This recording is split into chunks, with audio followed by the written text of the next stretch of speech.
All right, let me get this stuff here. Oh, Andy, is that you? Brick. Yes, it is, sir. Good to see you. Wow, good to see you. Welcome to Reppin Fitness. Brick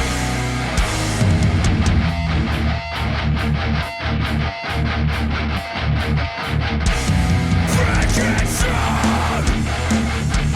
Brick Headstrong! He's got the reps to you! He's got the reps to you! Brick Headstrong! You're looking quite jacked and juicy. Have you just come from a session, sir? Oh, you know what? I was at the gym. I was just at the gym. I had chest and buys today. My favorite day, of course. Yeah, I can tell. What about you? Have you been to the gym today? Yeah, it's 8 a.m. here. 8 a.m.? And yeah, I was up at 4:30. I got to the gym at 5:45 and I did a back session. Back? That's not bad. What was all in there? What'd you do today? I just did some rows. I did some pull downs. I did some direct bicep work. Just quick, sharp, to the point, so I could get back home and do this pod for you, Brick. Love it. I love that. I love hearing that. Now, I can't help but notice your name. It's Andy Ripbody. Yeah, that's How'd you right. get that last name? Well, you picked the right parents. Yeah, absolutely. Mine is Headstrong. You know, It's a pretty sweet name. Yeah, right. Right. Mm-hmm. I was born this way. But anyways. It seems like we got mixed up though. Like you certainly look more ripped body than I do right now. Oh, well, it's not good to compare to a puppet. You know. Oh, speaking of which, you like that I brought some friends along for you. I thought you might be sick of speaking with humans all the time, so I got my Curious Georges here. Yeah, I was curious. About them. How many you got there? How many Georges are in that family? It's like George Foreman. I think we got 27 in the family. 27. I think we've got about 20 up here, yeah. How'd you start that collection? Well, I was walking past one of those claw machines in the arcades one day, and I just, I couldn't resist. It is. Are they all from the Crane Machine family? Pretty much. Wow. Although I do confess, I have bought one or two in shops if they were particularly cute, and I thought they'd be good additions to the family. What's your favorite one? Oh, probably. Hang on. All right. Let's check this out. All right. This guy. Oh. So I was walking around the neighborhood. Yeah. And there was a street just around the back of the apartment building, and I'd never walked there before. And I saw this guy in a box, and on the box it said, "Please take anything from this box freely." So this is the latest addition to the Rip Body household, and I'm quite happy with this, George. I think this was maybe the day that George turned 5, so pretty, yeah. Well, happy birthday, George. Back then, anyways. Oh yeah, got another puppet here. Incredible. Well, anyways. Do you remember the first time you went to the gym? Yeah, I was totally clueless, man. Oh, really? How old were you? Totally clueless. 16, 17 maybe. Nice. Now, when you go to the gym, right? Because this is Reppin Fitness. We got to talk about reps. We got to talk about them. What's your favorite rep ranges to be in? Any ideas there? What do you like? Yeah, so I don't like pain, but I do like efficacy, right? So I like things to work. So for the lower body, because high reps can be quite painful, for the lower body, I tend to stick with lower reps. So somewhere between the 6 to 10 rep range. Nice. With the upper body, I'll do like somewhere in the 10 to 15 rep range, because then I get like a sick pump, and I like my sick pumps. The problem is I don't like my sick pumps for from leg pressing or something, because when you do sets of 20 reps on a leg press, that's when you see Jesus, and I only want to see Jesus once, preferably right at the end of this. So. No, I understand. Yeah. I understand. I feel the same way about leg day. Not a big fan of it. But do you lift heavy on those days? Do you lift heavier? Heavier, yeah, because lower reps means you got to lift heavier, yeah, because you're doing fewer. Great philosophy. I appreciate that. I love that. Now, Andy, before we got on this call today to do the podcast, we were talking about what we wanted to discuss and what people get wrong. And you said the word charlatan. And I don't know what that means. Charlatan. What are charlatans? Is that part of the I'm British sorry. family? What is that? I'm sorry for using my big words there. Charlatan, yeah, it's part of the British family. It's all over. Have you heard of a snake oil salesman? I have. I know what that is. Yeah. Yeah, what is it? Tell me. They're like a carny. They sell you stuff that doesn't really do anything they're supposed to do. Exactly. They sell you gimmicks, shortcuts, and fake science. Yeah. There's lots of people like that in the fitness world. Really? In fact, that's how I started off in fitness.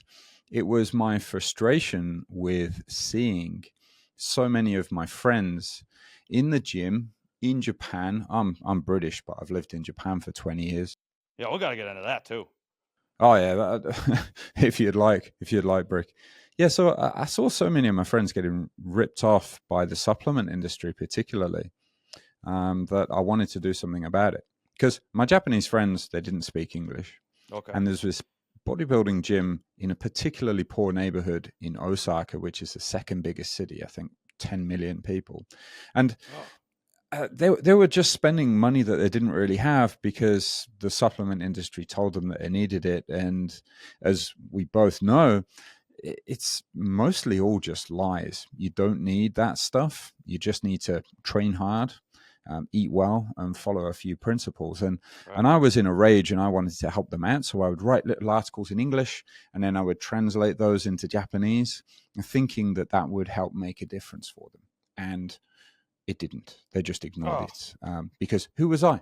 I had no credibility. However, that was 14 years ago. And now we're the most trusted website in Japan, that Japanese website, athletebody.jp. So it did its trick in the end, but it took a lot of perseverance. And I'd say perseverance, that's probably the biggest, most important factor here that nobody wants to listen to. Because these charlatans, perseverance, keeping with stuff, right? Charlatans, they want to tell you that you can get quick results, right, with low effort and for low cost, right? And anything that promises quick results with low effort is probably a lie. The results come to people who've been going to the gym consistently for years and years and years. That's not to say you won't get results initially. It's just that, your efforts compound, your efforts get better over time. You've got to be able to stay consistent with it. Interesting.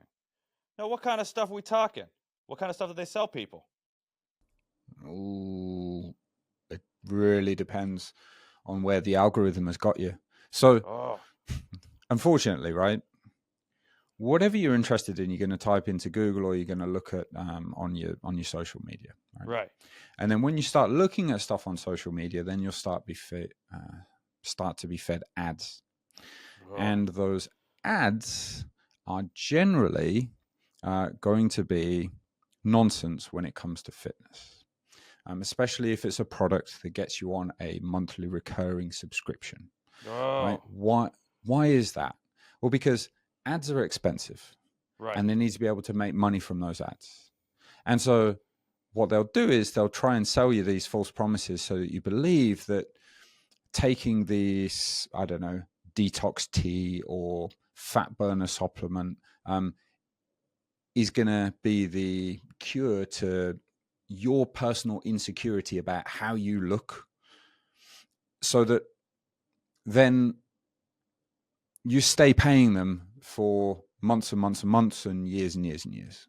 When the truth of the matter is that really this isn't going to do anything for you other than disempower you and make you miss the fact that it's just the fact that you've been going to the gym and trying really hard and maybe upping your step count and eating a little better. That's actually the thing that has moved the needle on your results and is making you look better. Right. Yeah, because steps are reps too. People forget that. You got to get your steps in, Yeah. Now, is it true? Is it true, though, that some of these people, they never even coached anyone? Well, look, the fitness industry is not just full of coaches. So that's one thing to bear in mind. You don't have to be a coach in order to have an opinion. So there are many different people that contribute to the fitness industry. There are people that sell machines.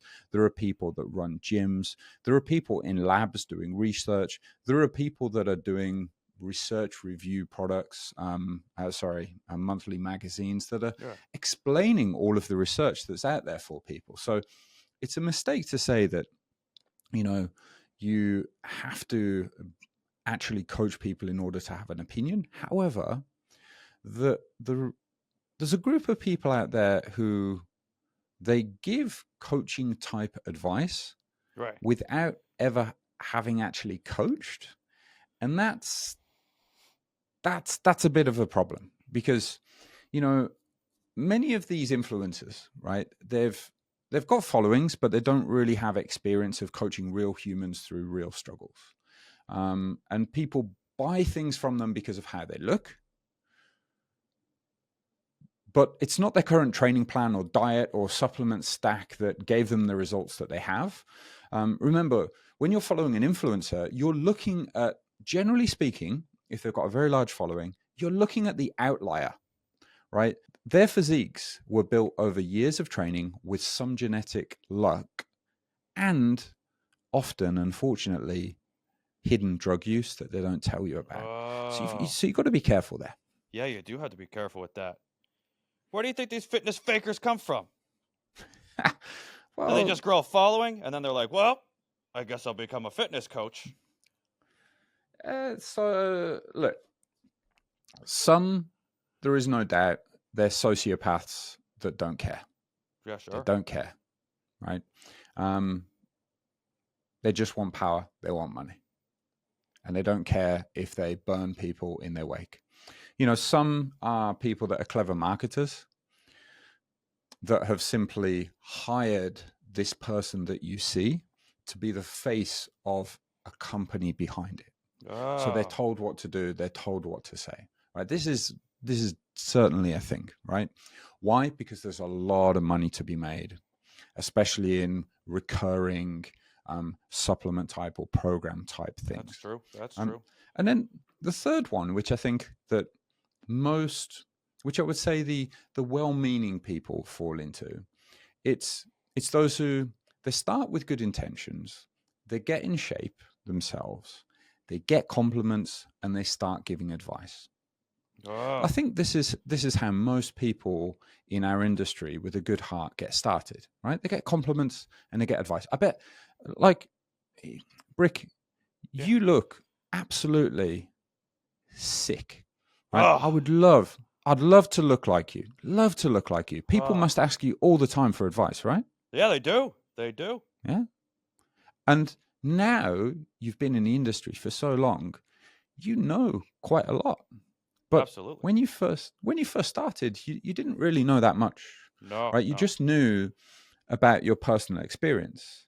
And so it's okay to talk from personal experience initially, as long as you're mentioning that this is just from your personal experience. But the problem starts that then when people become coaches and they don't get professional about it, they don't take it professionally, instead of getting qualified or learning from mentors and coaching people, they start to chase likes, they build personas, and then they just start selling as fast as they can. And unfortunately, many of them, they end up getting warped by their audience and captured by one type of thinking.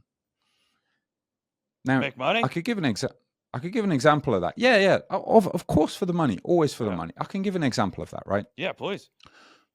So anybody who tells you that being a vegan is the only thing that everybody should do, and it is best for your health, for your physique, for your strength, and for your longevity, right? Another example, you've got people who say that the carnivore diet, which is almost in an opposite reaction to that, right? Yeah, I know that the one. best thing for your physique, for your health, for your wellness, and your longevity. And you've got people that are all sorts of grades in between, and they will talk about a single named diet type as the panacea, as the cure for everything, right? Whenever someone's doing that, it's kind of a sign that they are, trying to be polite here, like full of nonsense, right? They're not able to see the nuance, but it's because that extreme opinions grab onto the algorithm and help them to gain followers and sell. That's not good. It's really not. It's kind of annoying. I hoped I'd join the industry and make a difference, but although I've made a difference to, I'm fortunate that the English website, Japanese website, both of them, like they have helped a lot of people. I worry that, these algorithms are kind of making things worse, and it's not just fitness, right? We all know that, but yeah, you just got to be a bit careful. Yeah, If something sounds too good to be true, it probably is. Hate to hear it, but you're right, though. You are right. Tell me. Please. Yeah. What can Coach Brick do to become a better coach? I got my NASM certification. I'm not sure if you're familiar. Here in America, we have those. I went and got that.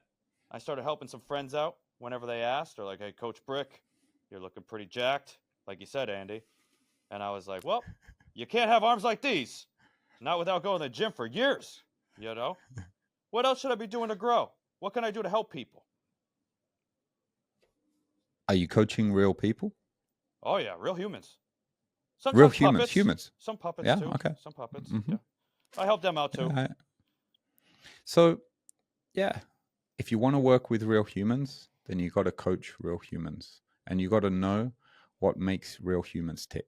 So coaching, I would say, there's a certain part of it that is telling people what they need to do. And that is fairly simple. Okay. Right? It's do something physical that challenges your muscles that you enjoy 2 to 4 times a week. And when you stop progressing, do a bit more. Make it harder. Oh, that's a good point. Yeah? Okay. And then do something also that challenges your heart that you enjoy 2 to 4 times a week. Ideally for 20 to 30 minutes, but you could do longer if you have the time, right? And when that stops being hard, do it for longer or do it harder, go faster, right? Okay. And the reason I'm saying things like this is you don't have to just go to the gym, right? Wow. If you enjoy, I don't know, doing body weight workouts that challenge your muscles, right? You don't have to just do some kind of strength training, right? You could do cycling or something like that, and that's going to work your heart as well. You could do aerobics. You could do just something that you enjoy. That's the most important thing here, right? Not to be dogmatic, not to be single-minded in what it is that works. We work with people, who go to the gym and they want the optimal results, the biggest bang for their buck, right? The biggest return on their small time investment, right? But really, in order to be able to see changes, you've got to do what you enjoy and you can keep with. So we've got to guide people for that. And then when it comes to nutrition, it means if you're trying to lose weight, it means not having too many calories. Oh. Right. So you've got to create this calorie deficit. So, and then it means doing that in a way that you can sustain. So not losing weight too fast, because you've got to be able to sustain it. Right. And you've got to be able to live your life while still enjoying time with your friends and maybe your family. And then eat enough protein without busting through your calorie budget again. And if you do those 2 things really for the nutrition, that's most of it, right? We could get super nuanced with this. Like I've written some books that help educate coaches on this. So one thing you could do is go and buy those. I'd appreciate it. The Muscle and Strength Pyramids. Gotta buy those books. Get the bag. Yeah. So, but like, that's the 80-20 of it for people. And then what else can you do? Sure. Okay. So you've got to get the buy-in, and that means understanding people, listening to them, getting them to do the things that they need to do. Right? So there's these 2 parts of it. There's the what you need to do, and there's the getting people's buy-in. You need to listen to their preferences so that you can make recommendations for that. I got an example for you. Go on. All please. Right. So I got a client, right? A human, a real life human. Now, they tell me they're in a calorie deficit, but they're not losing any weight. What do you think's going on there? Are they not telling me the truth? Are they a charlatan? What is going on? Yeah, no, this is a good question. Are they a charlatan? No, definitely not. No, okay, right? good. Good. This is just someone. Well, did they ask for your money? Well, I guess not. I take their so- money. They give me the bag. Yeah. Probably not a charlatan. They're just someone who's a bit frustrated because they're not seeing results, and this is super common, right? They're not losing weight because they're not in a calorie deficit, which They told me they are though. This is a good point, right? And most people think they're in a calorie deficit, but ultimately, energy in, energy out, energy balance, we call that, determines whether we gain or lose weight over time. So if over time they're not gradually losing weight, they're not in a calorie deficit. And it doesn't matter what their calculator that they found on the internet says, the evidence of it is the fact that they haven't been losing weight. Now, I'm not talking about what happens in a single day or even in a single week, because our weight fluctuates, right? Because we have more water, we can have more gut content, right? Oh, yeah, if we true. haven't been able to poop, right, then we're going to have more in our guts, right? And I'm sorry, was that a trigger word for you? Shocked me. I wasn't expecting it. I'm sorry, my language is terrible. Oh, that's fine. The other thing to know is that when we eat more carby foods, people may have noticed that their weight goes up, right? And this is because those carbs are stored as a sugar along with water in our muscles and our liver as something called glycogen. And that is just it's a posh word for an energy to help fuel the body. Now, wouldn't that make me look more jacked? It would, absolutely. But people get scared because they just look at the scale weight. So what I'd say to people is, if they think they're in a deficit, if they think they are in a calorie deficit, but they're not losing weight, understand that they're not, but it's not them. They're not like special in this regard. This is a very common problem. And so there are a few things I'd look at. First is underreporting. They're eating more than they think. And this can be because they're forgetting to log snacks, right? Forgetting to log maybe some food. Maybe they have a whiskey or two to unwind at the end of the evening, right? And then they're forgetting that there's calories in there. This could be 300 calories, right? They're estimating. Yeah, it can be a lot for sure. They're estimating their portions instead of actually weighing things. I think even though weighing, it can be a little bit, painful. It can be a little bit inconvenient. It's good to do it at the start, maybe the first week or two, just so you have a baseline on how much is actually in the food. And then another thing that's super common is that they're eating more on weekends than they remember. So often people will be really strict and they'll log everything during the week, but then on the weekends, they go out and it's inconvenient to log. So then they don't log things. And then their nutrition logging app thinks that they've been good over the weekend, right? It's quote unquote good, right? That's not good. Actually, they've eaten a lot more, and then they get themselves into problems there. So those are the main reasons. Let's fix that one right now. If you're watching this and you aren't logging on the weekends, you got to do it. It's not a break. It's not a cheat day. You can have a cheat meal, right? You can have a cheat meal. Just can't have a whole cheat day. Don't do that. That's right. But you also got to log it. You can't just have a cheat meal and say, well, I'm not going to put it in my book here. I'm going to pretend it doesn't exist. You can't do that.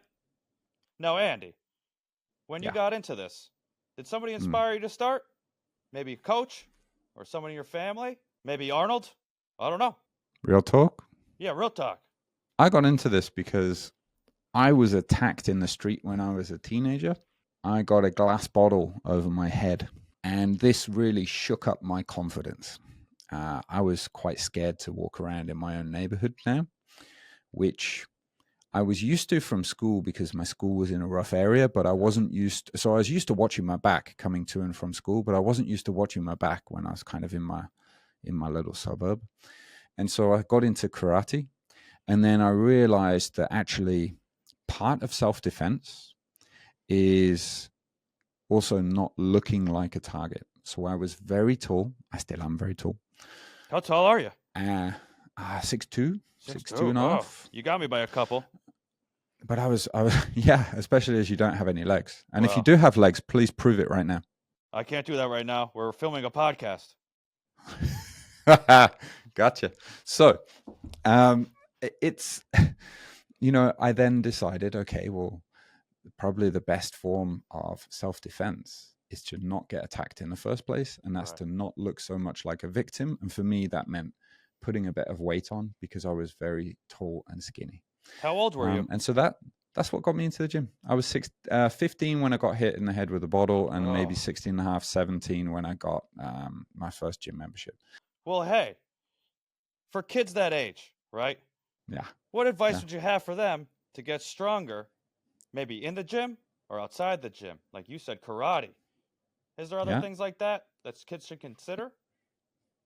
Sure. It's all down to something that you enjoy, right? That challenges your muscles, like we mentioned before, right? If you can get in with a good group of friends, then you're going to push yourself hard for yourself and for them. So on the days when you're down, you're going to want to perform, right? And because your friends are there or your friend is there. So if you want to go to the gym, you could get a training partner, go with a buddy, right? On the days that they're down, they will see that you're in a good mood and they won't want to disappoint you. So then you'll both push each other harder, right? So yeah, it's all about doing something you can enjoy, that you can continue over time, not about any single thing that one person says that you should definitely, absolutely do. That's nonsense. But you're right. Sometimes it's really hard to tell the difference between a good workout program and what these people are putting out online. They make it look so flashy. They make it look so cool. I want quick results, but guess what? It takes a long time. Right. There's no secrets there. It happens for everyone that way. You just got to get your reps. Now, Andy, thanks again for being a guest on Reppin Fitness. Thank you. Now, before appreciate you you. Oh, yeah. Yeah. I got one more question for you. I'm going to put you in the hot seat. Go on. Who's the better interview host? Brick Headstrong or Andrew Coates? My friend. The best human that I've ever been interviewed by, I would say, has to be Andrew Coates. Oh. However, the best non-human that I've ever been interviewed by, and I mean, I've been interviewed by a lot. You've seen the whole family around me. They're asking me questions all the time. But by far is you, Brick. Well done. You're doing a great job. Thank you so much. I really appreciate it. Coming from you, Andy Ripbody, on the phone, on the horn. Hey, if you want to see more from Andy, head over to ripbody.com. And we'll see you on the next repisode. Let's get those reps. Yeah, let's get those reps. He said the line. Yeah.